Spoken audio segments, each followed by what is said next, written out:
મેં 1.5 વર્ષ ઓલ્ડ નેવીમાં as a retail sale supervisor or you can say shipment manager કામ કર્યું છે. અને જ્યારે અમે લોકો પાર્ટ ટાઈમ માટે કે ફૂલ ટાઈમ માટે હાયરિંગ કરીએ ને તો પહેલી વસ્તુ અમે જોઈએ અવેલેબિલિટી. મોસ્ટલી બધા જ રિટેલ સ્ટોરમાં છે ને મિનિમમ રિક્વાયરમેન્ટ હોય. ઝારા, H&M, gap, old navy, Symons ગમે એ લઈ લો. ઓલ્ડ નેવીમાં એ ટાઈપનું હતું કે તમારે એક મિનિમમ ઓપનિંગ શિફ્ટ જોઈ, એક ક્લોઝિંગ શિફ્ટ જોઈ અને એક વીકેન્ડની શિફ્ટ જોઈ. આ મિનિમમ છે. જેટલી અવેલેબિલિટી તમારી વધારે હોય ને એટલે તમારા ચાન્સીસ વધી જાય. એક્સપિરિયન્સ છે કે નહીં એ બીજા નંબરની વસ્તુ છે. તો પહેલી વસ્તુ અવેલેબિલિટી ચેક કરે. ત્યાર પછી છે ને હવે મોસ્ટલી બધા સ્ટોર ઓનલાઈન અપ્લાય કરવાનું જ કે છે. તમે ઇન્સ્ટોર જશો ને તો આઈ વુડ સજેસ્ટ કે તમે પહેલાં ઓનલાઈન અપ્લાય કરો. પછી જે સ્ટોરમાં તમે ઓનલાઈન અપ્લાય કર્યું ને એડ્રેસ ઉપર જાઓ ને ફિઝિકલી તમે જનરલ મેનેજરને મળો.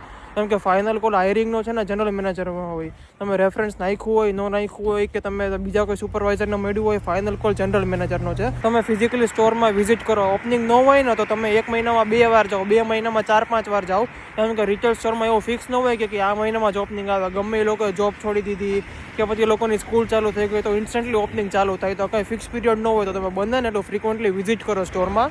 કેમ કે એકવાર મેનેજરના મગજમાં બેસી જશે ને કે આ પર્સન જોબ ગોતે છે ને કન્સિસ્ટન્ટ છે તો ફટ કરીને તમારી જોબ લાગી જશે. અને જો તમે ફૂલ ટાઈમ જોબ ગોતતા હોય ને રિટેલમાં એઝ અ સુપરવાઇઝર તો તમારે 7 દિવસની આખા વીકની ઓપન અવેલેબિલિટી જોઈ અને ત્યારથી તમારે પ્રીવિયસ એક્સપિરિયન્સ હોય ને અને રેફરન્સ હોય ને તો વધારે સારું. તો જે પણ જણું કેશમાં જોબ કરે છે અને એમાં એને નથી કરવી કે જે પણ લોકો રિટેલ ફેશનમાં જોબ કરવી છે એ લોકોને શેર કરો. તમારે એની રિલેટેડ કોઈ પણ ક્વેશ્ચન હોય you guys can DM me. I will try my best કે હું બને એટલી હેલ્પ કરું અને ક્વેશ્ચન્સના આન્સર આપું.